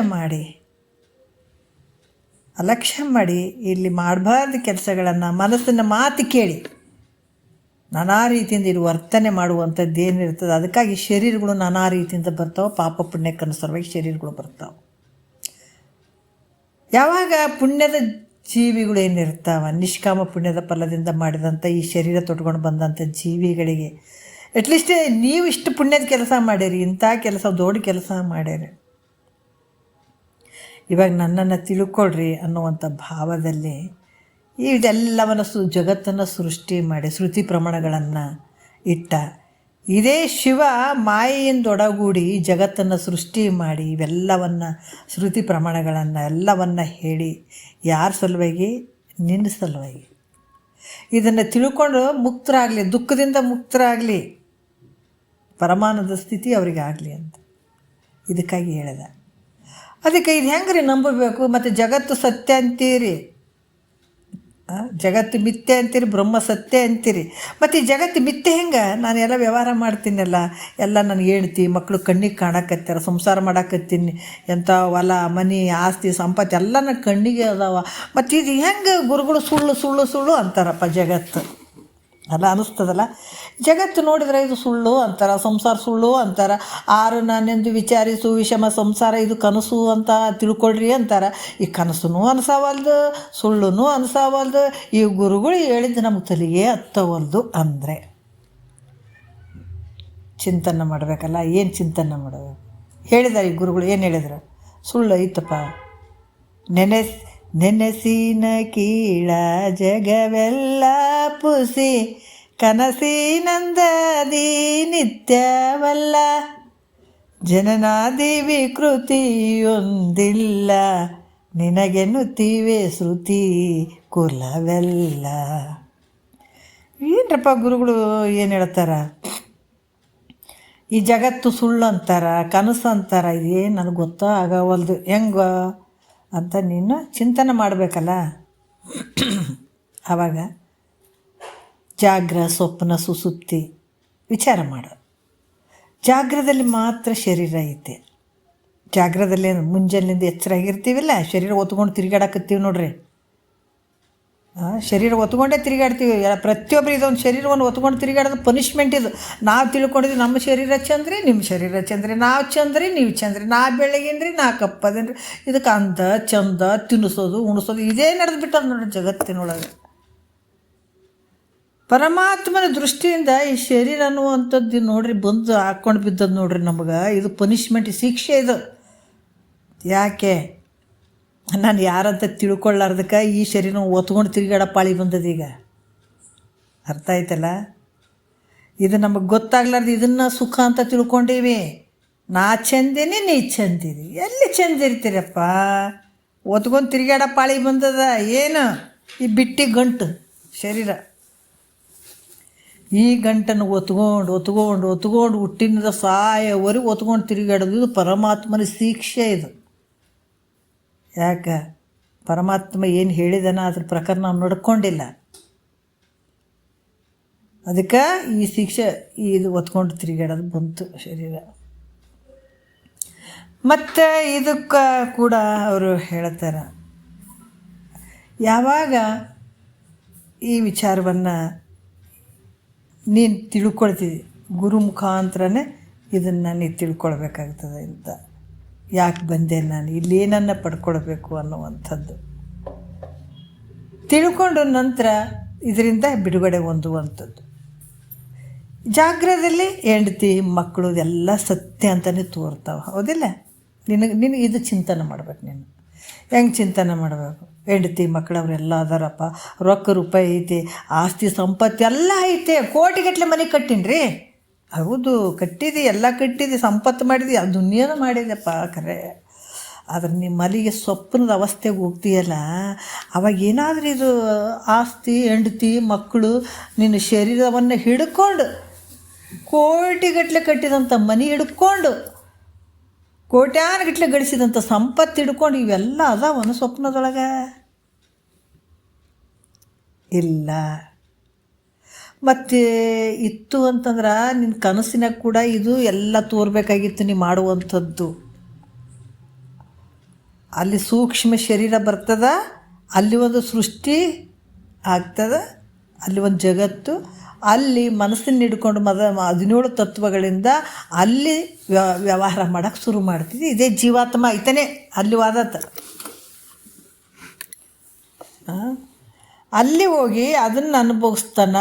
ಅದು ಅಲ್ಲೂ ಬೇಸರ ಬಂದುಬಿಡ್ತು. ಕೊನೆಗೆ ಏನಾಗ್ತದೆ, ಅದು ಸುಳ್ಳಾಗಿಬಿಡ್ತದೆ ನೋಡ್ರಿ. ಸ್ವಪ್ನ ಕೂಡ ಸುಳ್ಳಾಯಿತು. ಮೆಲ್ಲಕ್ಕೆ ಎಲ್ಲಿ ಹೋಗ್ಬಿಡ್ತಾನೆ? ಸುಸುಪ್ತಿ ಅವಸ್ಥೆಗೆ ಹೋಗ್ತಾನೆ. ಅಲ್ಲಿ ಹೋದ್ರೆ ಜಾಗ್ರದಲ್ಲಿ ತೋರಿದಂಥ ಈ ಶರೀರ ಆಗಿರ್ಬೋದು, ಈ ವ್ಯವಹಾರಗಳಾಗಿರ್ಬೋದು, ಈ ಜಗತ್ತಾಗಿರ್ಬೋದು, ಇದೂ ಇಲ್ಲ. ಸ್ವಪ್ನದಲ್ಲಿ ತೋರಿದಂಥ ವ್ಯವಹಾರ ಇದು ಯಾವುದೂ ಇಲ್ಲ. ಎರಡು ಮಿಥ್ಯೆ ಆಗಿಬಿಟ್ಟು ಸುಸುಪ್ತಿ ಅವಸ್ಥೆಯಲ್ಲಿ ಅಲ್ಲಿ ಒಂದು ಇರ್ತದೆ. ಏನು ಒಂದು ಅಂದ್ರೆ ಅಲ್ಲಿ ಬ್ರಹ್ಮಾನಂದ ಇರ್ತದ ನಿಜ. ಅಲ್ಲಿ ಏನಿರ್ತದಂದ್ರೆ ಒಂದು ಆವರಣ, ಅಂದ್ರೆ ಅವಿದ್ಯೆ ಇರ್ತದಲ್ಲಿ. ಅವಿದ್ಯೆ ಅನ್ನುವಂಥದ್ದು ಕಾರಣ ಶರೀರ. ಅದು ಅವಿದ್ಯೆ ಅಂದ್ರೆ ಕಾರಣ ಶರೀರ, ಅಲ್ಲಿ ಉಳ್ಕೊಂಡಿರ್ತದೆ ಅದು. ಅಲ್ಲಿ ಏನು ಇವ್ಯಾವ ಇಲ್ಲ ನೋಡ್ರಿ. ಮನಸ್ಸು ಇಲ್ಲ. ಮನಸ್ಸು ಐತೇನ್ರಿ? ಶರೀರದಾಗಿರುವಂಥ ಇಂದ್ರಿಯಗಳು ಏನಾರು ಅದಾವನ್ನು ಸುಸುಪ್ತಿ ಗಾಢವಾದ ನಿದ್ರೆ ಒಳಗೆ ಮನಸ್ಸು ಐತೇನ್ರಿ? ನಿನ್ನ ಶರೀರಕ್ಕೆ ಎಷ್ಟೇ ನೋವು ಐತಪ್ಪ, ಏನೇ ರೋಗ ಐತಪ್ಪ, ಭಾಳ ಚಿಂತೆ ಐತಪ್ಪ, ಮನೆ ಚಿಂತೆ ಐತಿ, ಮಾರು ಚಿಂತೆ ಐತಿ, ಎಲ್ಲ ಐತಪ್ಪ ಅಂದ್ರೆ ಸುಸುಪ್ತಿ ಒಳಗೆ ಯಾವುದಾದ್ರು ಚಿಂತೆ ಐತನ? ಇಲ್ಲ ರೀ, ಏನಿಲ್ಲ. ಆರಾಮಾಗಿ ಮಲಗಿರ್ರಿ, ನಿದ್ದೆ ಎತ್ತಿದ್ರೆ ಸಾಕ್ರಿ ಅಂತೀವಿ. ಯಾಕೆ ನಿದ್ದೆ ಎತ್ತಿದ್ರೆ ಸಾಕಂದ್ರೆ ಅಲ್ಲಿ ಮನಸ್ಸಿಲ್ಲ. ಗದ್ದಲಕ್ಕೆ ಹಾಕೋಂಥ ಮನಸ್ಸಿಲ್ಲ, ಅಲ್ಲಿ ಗದ್ದಲಕ್ಕೆ ಹಾಕೋಂಥ ಬುದ್ಧಿ ಇಲ್ಲ, ಚಿತ್ತು ಇಲ್ಲ. ಇವೆಲ್ಲ ಅಡಿಗೆ ಬಿಟ್ಟಿರ್ತಾವೆ. ಹೆಂಗೆ ಕೋಳಿ ಇರ್ತದಲ್ಲ, ಕೋಳಿ ತನ್ನ ಮರಿಗಳು ಆಟಕ್ಕೆ ಬಿಟ್ಟಿರ್ತದ. ಯಾವಾಗ ಸಾಯಂಕಾಲ ಆದಗಳೇ ತನ್ನ ಮರಿಗಳನ್ನು ತನ್ನ ರೆಕ್ಕೆಯಲ್ಲಿ ಇಟ್ಕೊಂಡು ಕುಂತ್ಬಿಡ್ತದೆ ನೋಡ್ರಿ ಎಲ್ಲವನ್ನು. ಹಂಗೆ ಎಲ್ಲ ಇಂದ್ರಿಯಗಳು, ಏನು ವ್ಯವಹಾರಗಳು, ಇಂದ್ರಿಯಗಳು ಎಲ್ಲವೂ ಅಡಿಗೆ ಬಿಟ್ಟಿರ್ತಾವೆ ಅವಿದ್ಯೆಯಲ್ಲಿ. ಹಾಗಾಗಿಬಿಟ್ಟು ಅಲ್ಲಿ ಏನೂ ಇಲ್ಲ. ಈಗ ಮತ್ತು ಗುರುಗಳು ಏನು ಹೇಳಿದ್ರಿ ಈಗ ಇಷ್ಟೊತ್ತನ? ಯಾವುದು ದೃಶ್ಯವಾಗಿ ತೋರ್ತದ ಅದೆಲ್ಲ ಮಿಥ್ಯೆ ಅದಂತ ಹೇಳಿದಾರೆ ಅಂತಂದ್ಮೇಲೆ ನಮಗೆ ದಿವಸ ಮಿಥ್ಯೆನೇ ಆಗಿಬಿಡಕತ್ತ. ಮತ್ತು ನಾವು ಚಿಂತನೆ ಮಾಡೋದು ಬೇಡ. ಇದು ಸತ್ತ ಮೇಲೆ ಬೇಡಪ್ಪ, ಹೌದಲ್ಲ? ಸತ್ತ ಮೇಲೆ ಬೇಡ. ಈಗ ಜಾಗ್ರದಲ್ಲಿ ತೋರಿದಂಥ ಸ್ವಪ್ನದಾಗಿಲ್ಲ, ಸ್ವಪ್ನದಲ್ಲಿ ತೋರಿದಂಥ ಸುಸುಪ್ತಿ ಒಳಗೆ ಇದು ಮಿಥ್ಯೆ ಅಲ್ಲ. ಇದು ಒಂದು ಕಾಲದಲ್ಲಿ ತೋರಿ, ಇನ್ನೊಂದು ಕಾಲದಲ್ಲಿ ತೋರಂಗಿಲ್ಲ. ಶರೀರ ಸತ್ಯ, ಈ ಜಗತ್ತು ಸತ್ಯ ಅನ್ಬೇಕಾಗಿತ್ತು. 3 ಕಾಲದಲ್ಲಿ ಇರಬೇಕಾಗಿತ್ತು. ಜಾಗ್ರದಲ್ಲಿ ಇರಬೇಕಾಗಿತ್ತು, ಸ್ವಪ್ನದಲ್ಲಿ ಇರಬೇಕಾಗಿತ್ತು, ಸುಸುಪ್ತಿಯಲ್ಲಿ ಇರಬೇಕಾಗಿತ್ತು. ಅಂದ್ರೆ ಅದು ಸತ್ಯ ಅನ್ಬಹುದಾಗಿತ್ತು. ಆದ್ರೆ ಒಂದು ಕಾಲದಲ್ಲಿ ತೋರಿ, ಶರೀರ ಒಂದೇ ಕಾಲದಲ್ಲಿ ತೋರ್ತದೆ. ಎಲ್ಲಿ? ಜಾಗ್ರದಲ್ಲಿ ತೋರ್ತದೆ, ಸುಸುಪ್ತಿಯಲ್ಲಿ ತೋರಂಗಿಲ್ಲ, ಮತ್ತು ಸ್ವಪ್ನದಲ್ಲಿ ತೋರಂಗಿಲ್ಲ. ಹಾಗಾಗಿ ಇದು ಮಿಥ್ಯೆ ಅಲ್ಲ. ಈ ರೀತಿ ನೀವು ಚಿಂತನೆ ಮಾಡಬೇಕಾಗ್ತದೆ. ಸದ್ಗುರು ಹೇಳಿದ್ದನ್ನು, ಯಾವುದೇ ವಿಷಯಗಳು ಹೇಳಿದ್ದನ್ನು, ಕ್ರಮವಾಗಿ ಕೇಳಿದಂಥ ವಿಚಾರಗಳನ್ನು ನಾವು ಇದನ್ನು ಮನನ ಅನ್ನುವಂಥದ್ದು ಅದಕ್ಕೆ ಇಟ್ಟಂಥದ್ದು. ಬರೀ ಕೇಳಿ ಈ ಕಡೆ ಬಿಟ್ಟು ಅದು ಒಂದಿಟ್ಟು ಮಾಡಿದೆ, ಇದೊಂದಿಟ್ಟು ಮಾಡಿದಾಗ ಎಲ್ಲ ಗದ್ದಲಕ್ಕೆ ಹಾಕಿಬಿಡುವಂಥದ್ರಿ, ಗದ್ದಲಕ್ಕೆ ಆಗ್ತದೆ. ಅದಕ್ಕೆ ಸದ್ಗುರು ಹೇಳಿದಂಥದ್ದನ್ನು ಅಲ್ಲಿ ಏನಂತಂದ್ರೆ ಮನನ ಮಾಡುವಂಥದ್ದು. ಇದು ಕೂಡ ಈ ರೀತಿ ಚಿಂತನೆ. ಆತ್ಮ ಯಾವುದು, ಅನಾತ್ಮ ಯಾವುದು? ಆತ್ಮ ಇರುವಂಥದ್ದು 3 ಕಾಲದಲ್ಲೇ ಐತೆ. ಜಾಗ್ರದಲ್ಲಿ ತಿಳ್ಕೊಳ್ಳುವಂಥವನಿದೆ, ಸ್ವಪ್ನದಲ್ಲಿ ತಿಳ್ಕೊಳ್ಳುವಂಥವನಿದೆ, ಸುಸುಪ್ತಿಯಲ್ಲಿ ಇರುವಂಥವನು ಒಬ್ಬನೇ ಇರುವಂಥದ್ದು. ಆದ್ರೆ ತೋರುವಂಥ ಇವೇನು ದೃಶ್ಯ ಪ್ರಪಂಚ ಇವೆಲ್ಲ ಮಿಥ್ಯೆ ಆಗ್ತಾವಲ್ಲ. ಹಾಗಾಗಿ ಈ ಚಿಂತನವನ್ನು ನೀವು ಪದೇ ಪದೇ ಗುರುನಾಥ ಹೇಳಿದಂಥ ವಿಚಾರಗಳನ್ನು ಪದೇ ಪದೇ ಚಿಂತನೆ ಮಾಡಬೇಕು. ಇದಕ್ಕೆ ಸಮಯ ಬೇಕಾಗ್ತದೆ. ಅಂದರೆ ಆ ಗುರುಗಳು ಹೇಳಿದಂಥ ವಿಚಾರಗಳನ್ನು ನಾವು ಹೌದೋ ಅಲ್ಲೋ, ಹೌದು ಮನನ ಅಂದ್ರೆ ಏನು, ಇದು ಹೌದಾ ಅಲ್ಲ, ಹಿಂಗೆ ಹೇಳಿದಾರಲ್ಲ, ಇದು ಕರೆಕ್ಟ್ ಐತೆ, ಇದು ಹಿಂಗೈತೆ, ಇದನ್ನೆಲ್ಲ ನಾವು ತೊಗೊಳ್ಬೇಕು, ವಿಚಾರಗಳನ್ನು ಮಾಡಬೇಕು. ಅದು ಬಿಟ್ಟು ಬರೀ ಮನೆ ಚಿಂತೆ, ಹೆಂಡ್ತಿ ಮಕ್ಳು ಚಿಂತೆ, ಅದು ಹೆಂಗಾಯ್ತು ಅದೇನು ಮಾಡಿಕೊಡ್ದು. ಹಿಂದಿನ ವಿಷಯ ಎತ್ತಬಾರ್ದು, ಮುಂದಿನ ವಿಚಾರ ಬಯಸಬಾರ್ದು. ಈಗ ಏನಾದ್ರು ಪ್ರಾಕ್ಟಿಕಲಿ ಈ ವರ್ತಮಾನದಾಗ ಏನಾದ್ರು ಇದನ್ನು ಮಾತ್ರ ಸ್ವೀಕಾರ ಮಾಡಿದ್ರೆ ಅದೇ ನಿಜವಾದ ಸುಖಿ ಜೀವನ. ಅದು ಹಿಂದೆ ಆದಂಥ ಎಲ್ಲ ಘಟನೆಗಳು ಕತ್ತಲಿನಲ್ಲಿ ಹೋಗಿಬಿಟ್ಟು ಮುಂದೆ ಬರುವಂಥ ಘಟನೆಗಳು ಎಲ್ಲ ಕತ್ತಲ್ದಾಗ ಅದಾವ. ಅದನ್ನು ನೆನೆಸಿನೂ ಅಳಬಾರ್ದು, ಮುಂದೆ ಏನು ಬರ್ತದಂತೂ ಅಳಕ್ಕೆ ಹೋಗ್ಬಾರ್ದು, ಹಿಂದೆ ಏನಾಗ್ಯದ ಅಂತೂ ಅಳಬಾರ್ದು. ಈಗ ಏನದ ಅಷ್ಟೇ ನಡಿಬೇಕು. ಸದ್ಗುರುನಾಥ್ ಹೇಳಿದ್ದನ್ನು ತಿಳ್ಕೊಳ್ಬೇಕು, ಅವೇ ವಿಚಾರ ಮಾಡಬೇಕು, ಹೊಂಟು ಬಿಡಬೇಕು. ಇಲ್ಲರಿ ಅವು ಇಂದು ಹಂಗಾಗಿದ್ದವು ರೀ ಅಂತ ಹಿಡಿದು ರಬ್ಬರ್ ಹೇಳ್ದಂಗೆ ಹೇಳ್ಕೊಂಡು ಮನಸ್ಸಿನಾಗ ಕುಂತು ಬಿಡೋದು, ಹತ್ಕೊಂತ ಕುಂತು ಬಿಡೋದು. ಮುಂದೆ ಹಿಂಗೆ ಆಗ್ತದೇನು ರೀ, ಹಿಂಗಾಗಕ್ಕೆ ನೀನು ಏನು ಹೇಳ್ತಿದ್ದೆ? ಅದು ಹಂಗೂ ಆಗ್ತದೆ, ಹಿಂಗೂ ಆಗ್ತದೆ. ಹಂಗಾಗಕ್ಕೆ ಬಂದದ್ದು ಶರೀರ, ಹಂಗೂ ಹಿಂಗಾಗಕ್ಕೆ ಬಂದದ್ದು ಶರೀರ. ಮತ್ತು ಹಿಂಗಾಗ್ತದೆ ಹಂಗಾಗ್ತದೆ ಅಂತ ಅಂದ್ಕೊಂಡು ಕೂತ್ರೆ ನೀನು ಯಾವಾಗ ಜೀವನ ಮಾಡ್ತೀವಿ? ಪಾಪ ಪುಣ್ಯ ಒತ್ಕೊಂಡು ಬಂದಿದ್ದೆ, ಅದನ್ನು ಅನುಭವಿಸ್ಲೇಬೇಕಾಗ್ತದೆ. ಅದಕ್ಕೆ ಬರಲುಳ್ಳ ದುಃಖವನ್ನು ಅನುಭವಿಸದೆ ಬೇರೆ ಪರಿಹಾರ ಅದಕ್ಕಿಲ್ಲ. ಹೌದೆಂದೆಡೆ ರಾಮನಳ ಪಾಂಡವರು ನೊಯ್ಯಲೇಕೆ. ಇಲ್ಲರಿ ನಾವೆಲ್ಲ ಕೇಳಕ್ಕೆ ಹೋಗಿ, ದೇವ್ರು ಕೇಳಕ್ಕೆ ಹೋಗಿ, ದಿಂಡ್ರಿ ಕೇಳಕ್ಕೆ ಹೋಗಿ ನಮ್ಗೆ ಭಾಳ ಕಷ್ಟ ಐತ್ರಿ, ಅದು ಅವರಿಂದ ನಮಗೆ ಬಚಾವ್ ಆಯ್ತು ರೀ, ಕಡಿಮೆ ಐತ್ರಿ ಅಂತ ಅಂತೀವಿ. ಖರೆ ಅದು ಎಂದೂ ಹೋಗಿರಂಗಿಲ್ಲದು. ನಿನಗೆ ತಾತ್ಕಾಲಿಕವಾಗಿ ಅದು ಹೋಗಿರ್ತದೆ, ಮುಂದಿನ ಜನ ಡಬ್ಬಲ್ ಕಷ್ಟ ಆಗಿ ಕಾಡ್ತದೆ ನಿನಗೆ. ಮಹಾತ್ಮರು ಏನು ಹೇಳ್ತಾರೆ, ಏನೇ ಕಷ್ಟ ಇದ್ರೂ ಕೂಡ ಅದು ಉಂಡು ಮುಗಿಸಿಬಿಡು ಅಂತಾರೆ. ಯಾಕಂದ್ರೆ ನಿನ್ನ ಪ್ರಾರಬ್ಧದ್ದದು. ನಾನು ಕಲ್ಲಿ ಹೋಗಿ ಕೇಳಿದೆ, ಕಿಲ್ಲೋಗಿ ಕೇಳಿದೆ, ಇದರಿಂದ ಪರಿಹಾರ ಯಾವುದು ಪರಿಹಾರ ಆಗಂಗಿಲ್ಲ. ಅದಕ್ಕೆ ಹೇಳ್ತಾರೆ ಶ್ರೀಕೃಷ್ಣ ಪರಮಾತ್ಮ ಜೊತೆಯಲ್ಲೇ ಇದ್ದ, ಅದು ಪರಿಹಾರ ಮಾಡ್ಬೋದಾಗಿತ್ತು, ಯಾಕೆ ಮಾಡಲಿಲ್ಲ ಅಲ್ಲ? ಅದಕ್ಕೆ ಬರಲುಳ್ಳ ದುಃಖವನ್ನು ಅನುಭವಿಸದೆ ಬೇರೆ ಪರಿಹಾರ ಅದಕ್ಕಿಲ್ಲ. ಹೌದು ಎಂದೆಡೆ ರಾಮ ನಳ ಪಾಂಡವರು ನೊಯ್ಯಲೇಕೆ. ಹೌದು, ನಾನೆಲ್ಲೋ ದೇವ್ರಿಗೆ ಕೇಳಿದೆ, ದಿಂಡ್ರಿ ಕೇಳಿದೆ, ಅದು ಮಾಡಿದೆ, ಇದು ಮಾಡಿದೆ, ನನಗೆ ದುಃಖದಿಂದ ಬಿಡುಗಡೆ ಆದೆ ರೀ, ತೊಂದರೆ ಐತೆ, ಕಷ್ಟದಿಂದ ಬಿಡುಗಡೆ. ಅದು ಎಂದು ತಪ್ಪಿದ್ದಲ್ಲ, ನಿನ್ನ ತಾತ್ಪೂರ್ತಿಕ ತಪ್ಪಿರ್ತದೆ ಅಷ್ಟೇ ಹೊರತಾಗಿ ಮುಂದಿನ ಜನಪದದಲ್ಲಿ ಡಬ್ಬಲ್ ಕಷ್ಟ ಆಗಿ ಕಾಡ್ತದೆ. ನಿನಗೇನೇ ಬಂದರೂ ಕೂಡ ಅದು ಸಂತೋಷದಿಂದ ಸ್ವೀಕಾರ ಮಾಡಿ ಉಂಡು ಮುಗಿಸ್ಬಿಡ್ಬೇಕು ಅಂತ ಹೇಳ್ತಾರೆ ಮಹಾತ್ಮ. ಊಟ ಮಾಡಿ ಮುಗಿಸ್ಬಿಡ್ಬೇಕು. ಅದು ಪ್ರಾರಬ್ಧ, ಶರೀರದ ಪ್ರಾರಬ್ಧ, ಅದು ಏನು ಮಾಡೋಕ್ಕಾಗಲ್ಲ. ಅದಕ್ಕೆ ಹಿಂದಲ್ದು ಹಿಡಿದು ಎಳಿಬಾರ್ದು, ಮುಂದಲು ಹಂಗಾಗ್ತದೆ ಹಂಗಾಗಕ್ಕೆ ಬಂದಂಥ ಶರೀರ ಇದು. ಹಂಗಂತ ಅಲ್ಲ, ಅದು ಹಾಗೇ ಆಗ್ತದೆ. ಏನಾಗಬೇಕಾಗಿದೆ ಹಾಗೇ ಆಗ್ತದೆ. ಏಟು ಮಾಡಿದ್ರೆ ನಾವು ತಪ್ಪಂಗಿಲ್ಲ. ಅದು ಅದನ್ನು ಬಿಟ್ಟು ಅದಕ್ಕೆ ವೇದಾಂತ ಓದುತ್ತಾ, ಸಿದ್ಧಾಂತ ತಿಳಿಯುತ್ತಾ, ಸದ್ಗುರು ವಾಕ್ಯ ಕೇಳುತ್ತಾ ಭವ ಇದ್ದಂಗೆ ಗೆದ್ದು ಹೋಗತ್ತ. ಇಂಥದ್ರ ಮಧ್ಯೆ ನಾವು ಗೆಲ್ಲಬೇಕಾಗ್ಯದ. ಹೆಂಗೆ ಗೆಲ್ಲಬೇಕು? ವೇದಾಂತ ಓದುತ್ತಾ, ಸಿದ್ಧಾಂತ ತಿಳಿಯುತ್ತಾ. ಯಾವಾಗ ಇವೆಲ್ಲ ಸದ್ಗುರು ವಾಕ್ಯ ಕೇಳುತ್ತಾ, ಪ್ರತಿನಿತ್ಯ ಸದ್ಗುರು ವಾಕ್ಯ ಕೇಳ್ತಾ ಹೋದಾಗ ಈ ಭವದ ದುಃಖ ನಿನಗೆ ಗೊತ್ತೇ ಆಗಂಗಿಲ್ಲ. ಗೆದ್ದು ಬಿಡದೆ ಅಂಥ ಒಂದು ಅದ್ಭುತವಾದಂಥ ವಿಚಾರಗಳನ್ನು ಅವ್ರು ಹೇಳ್ತಾರೆ. ಅದಕ್ಕೆ ಈ ರೀತಿ ಮನಸ್ಸಿನಲ್ಲಿ ಯಾವುದು ಸತ್ಯ ಅದ, ಯಾವುದು ಮಿಥ್ಯ ಆದಂಥ ಸದ್ಗುರುನಾಥ ಹೇಳಿದಂಥ ವಾಕ್ಯಗಳನ್ನು ಸಮಯ ಇಟ್ಟುಕೊಂಡು ಏಕಾಗ್ರ ಭಾವದಿಂದ ಹೆಂಗೆ ಕೇಳಬೇಕು? ಮನಸ್ಸು ಶಾಂತವಾಗಿ ಇಟ್ಟುಕೊಂಡು ಏಕಾಗ್ರ ಭಾವದಿಂದ ಸದ್ಗುರುನಾಥ ಹೇಳಿದಂಥ ವಾಕ್ಯಗಳನ್ನು ಅಷ್ಟೇ ಶ್ರದ್ಧೆಯಿಂದ ತಿಳ್ಕೊಂಡು ಮನನ ಮಾಡಬೇಕಾದಂಥದ್ದು ಭಾಳ ಮುಖ್ಯ. ಇದು ಕೂಡ ಒಂದು ತಪಸ್ಸು ಅಂತ ಅನಿಸ್ಕೊಳ್ತದೆ. ಸುಮ್ಮನೆ ತಪಸ್ಸು ಅಂದಾಗ ಹೋಗಿ ಒಂದು ಹಾಸಿಗೆ ಹಾಸ್ಕೊಂಡು ಕಣ್ಣು ಮುಚ್ಕೊಂಡು ಅಂತ ಕೂತ್ಕೊಂಡು ನಾ ತಪಸ್ಸು ಮಾಡಕತ್ತೀನಿ. ತಪಸ್ಸು ಹಂಗಲ್ಲ. ತಪಸ್ಸಂದರೆ ಎಲ್ಲನೂ ಕಾಯ ವಾಚ ಮನಸ್ಸು ಇವುಗಳಿಂದ ಮಾಡುವಂಥ ಇವು ದೊಡ್ಡ ತಪಸ್ಸುಗಳು. ಇವು ಸಾಮಾನ್ಯ ತಪಸ್ಸಲ್ಲ. ಇವಾಗ ಗುರುನಾಥ ಹೇಳಿದಂಥ ವಾಕ್ಯಗಳು ಸತ್ಯ ಯಾವುದು ಮಿಥ್ಯ ಯಾವುದು ಅಂತ ತಿಳ್ಕೊಳ್ಳುವಂಥದ್ದು, ಮನನ ಮಾಡ್ಕೊಳ್ಳುವಂಥದ್ದು, ಇದು ಭಾಳ ಮೇಲ್ಮಟ್ಟದ ವಿಚಾರಕ್ಕೆ ಬಂದೀವಿ ನಾವು.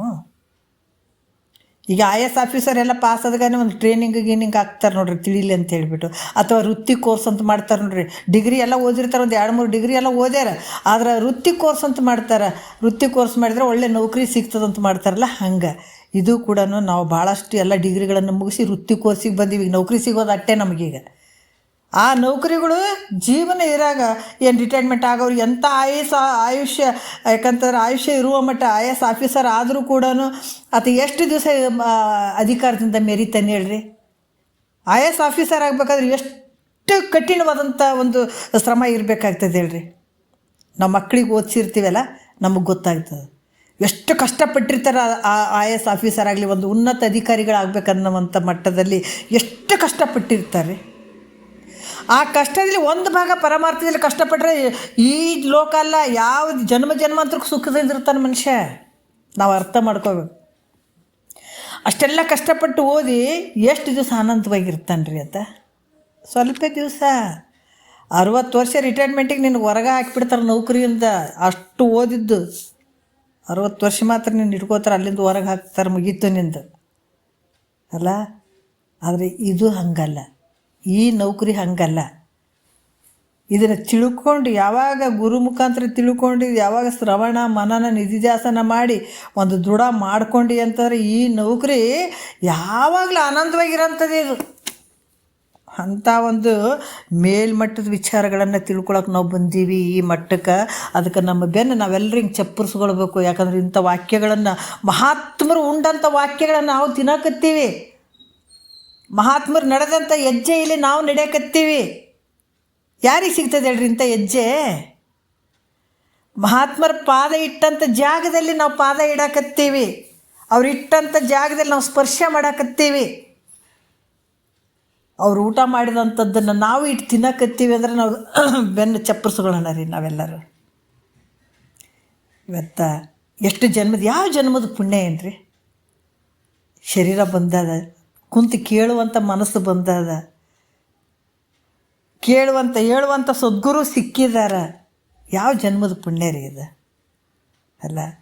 ಅದಕ್ಕೆ ಈ ರೀತಿಯನ್ನು ಪರಮಾತ್ಮನ ಚಿಂತನವನ್ನು ಮಾಡುವಂಥದ್ದು ಏನಿರ್ತದ ಇದು ಕೂಡ ಮನಸ್ಸಿನ ಒಂದು ತಪಸ್ಸು ಅಂತ ಹೇಳಿಸ್ಕೊಡ್ತಾಯಿದೆ, ದೊಡ್ಡ ತಪಸ್ಸು. ಮತ್ತು ಇಲ್ಲಿ ಕೂಡ ಒಂದು ರೀತಿ ಹೇಳ್ತಾರೆ. ಯಾವ ರೀತಿ ಇಂದ್ರ ಏನು ಮಾಡ್ದ, ಕೆಲವು ವಿಚಾರ ಹೇಳ್ತಾರೆ. ಪಂಚಕೋಶಗಳನ್ನು ವಿಚಾರ ಮಾಡಿದ್ನಂತ. ಯಾರು? ಇಂದ್ರ ಪಂಚಕೋಶಗಳ ವಿಚಾರ ಮಾಡಿದ. ಒಂದೊಂದು ಕೋಶವನ್ನು 12 ವರ್ಷಗಳಂತ ವಿಚಾರ ಮಾಡಿದ್ನಂತ ನೋಡ್ರಿ. ಒಂದೊಂದು ಕೋಶಗಳನ್ನು 12 ವರ್ಷ ವಿಚಾರ ಮಾಡಿದ್ನಂತ. 5 ಕೋಶಗಳಿಗೆ 60 ವರ್ಷಗಳನ್ನೇ ವಿಚಾರ ನೋಡ್ರಿ, ವಿಚಾರ ರೂಪವಾಗಿದ್ದಂಥ ತಪಸ್ಸಿನಲ್ಲಿ ಕಳೆಯುವಂಥವನಾದಂಥ. ಇದರಿಂದ ಅವನಿಗೆ ಯಥಾರ್ಥ ಸ್ವರೂಪ ಜ್ಞಾನ ಏನಾಯಿತು, ಅಲ್ಲಿ ಸಂಭವಿಸುವಂಥದ್ದಾಯ್ತಂತ ಆವಾಗ ಹೇಳ್ತಾರೆ. ಯಾಕಂದ್ರೆ ಸದ್ಗುರುವಿನ ವಾಕ್ಯವನ್ನು ನಾವು ಯಾವಾಗ ಸತತ ಇವನು ವಿಚಾರ ಮಾಡ್ತಾ ಹೋಗ್ತೀವಿ, ನಿನ್ನ ಸಂಸ್ಕಾರ ಎಷ್ಟು ತೀವ್ರ ಇರ್ತದ. ಹಾಗಲ್ಲ ಹೀಗಲ್ಲ, ಯಾವಾಗ ಜ್ಞಾನ ಆಗಿಬಿಡ್ತದೆ ಹೇಳೋಕ್ಕಾಗಲ್ಲ. ಒಂದು ಸಲ ನಿನಗೆ ಜ್ಞಾನ ಆಗಿಬಿಡ್ತಂತಂದ್ರೆ, ಯಥಾರ್ಥ ನಿನ್ನ ಸ್ವಸ್ವರೂಪದ ಜ್ಞಾನ ಆಯ್ತಂದ್ರೆ ನೀ ಗೆದ್ದು ಬಿಡ್ತೀವಿ. ಅದಕ್ಕೆ ಮಹಾತ್ಮರು ಹೇಳ್ತಾರೆ ಏನಂತಂದ್ರೆ, ಈ ರೀತಿ ಯಾವಾಗ ನೀನು ಚಿಂತನೆ ಮಾಡ್ತಿ ಇಂಥ ವಿಚಾರಗಳನ್ನು, ಗುರುನಾಥನ ವಿಚಾರಗಳನ್ನು ವಿಚಾರ ಮಾಡಬೇಕು. ಒಂದು ಈ ಪಂಚಕೋಶಗಳ ಬಗ್ಗೆ ವಿಚಾರ ಮಾಡುವಂಥದ್ದು. ಶರೀರ ನೀನ ಅಲ್ಲ, ಮನಸ್ಸು ನೀನ ಅಲ್ಲ, ಬುದ್ಧಿ ನೀನ ಅಲ್ಲ. ಇವು ಕೋಶಗಳು, ಇವು ಪಂಚಕೋಶಗಳು. ಇವೆಲ್ಲ ನಿನಗೆ ಒದಿಕೆಯಾಗಿದ್ದಾವೆ. ಯಾರ ಮೇಲೆ? ನಿನ್ನ ಮೇಲೆ. ನೀನಂದರೆ ಯಾರು? ಆತ್ಮ. ಆತ್ಮ ಅಂದರೆ ಯಾರು? ಪರಮಾತ್ಮ. ಮತ್ತು ನೀನೇ ಪರಮಾತ್ಮಗೆ ಬೇರೆ ಕಡೆ ಹೋಗ್ತೇನೆ ಹುಡ್ಕಕ್ಕೆ. ಇದನ್ನ ಮೇಲೆ ಎಲ್ಲ ಒದಿಕೆಗಳು ಅದಾವಲ್ಲ, ಒಂದು ತೆಗೆದು ಹಾಕೋದೀಗ ಅಷ್ಟೇ. ಅದನ್ನು ಹೇಳ್ತಾರೆ ನಿಜಗುಂಡ್ರು, ಭಾಳ ಚಂದ ಹೇಳ್ತಾರೆ. ನಾವು ನೋಡೋಣ ಮತ್ತೆ ನಾಳೆ ವಿಚಾರದಲ್ಲಿ ಅವ್ರು ಏನು ಹೇಳ್ತಾರೆ ಅದನ್ನು ಹೇಳ್ಕೊಂಡು ಹೋಗೋಣ. ಬಡ ಮುಗಿಸ್ಬೇಕನ್ನುವಂಥ ವಿಚಾರ ಬೇಡ. ಎಳಿಯಾಗಿ ಅವ್ರು ಏನೇನು ಹೇಳ್ತಾರೆ ಅವನ್ನ ನೋಡ್ಕೊಂಡು ಹೋಗೋಣ ಅಂತ ಹೇಳಿ ಒಂದೆರಡು ಮತ್ತು ಗುರುಗಳ ಪಾದಕ್ಕೆ ಅರ್ಪಿಸಿ ಹರವು.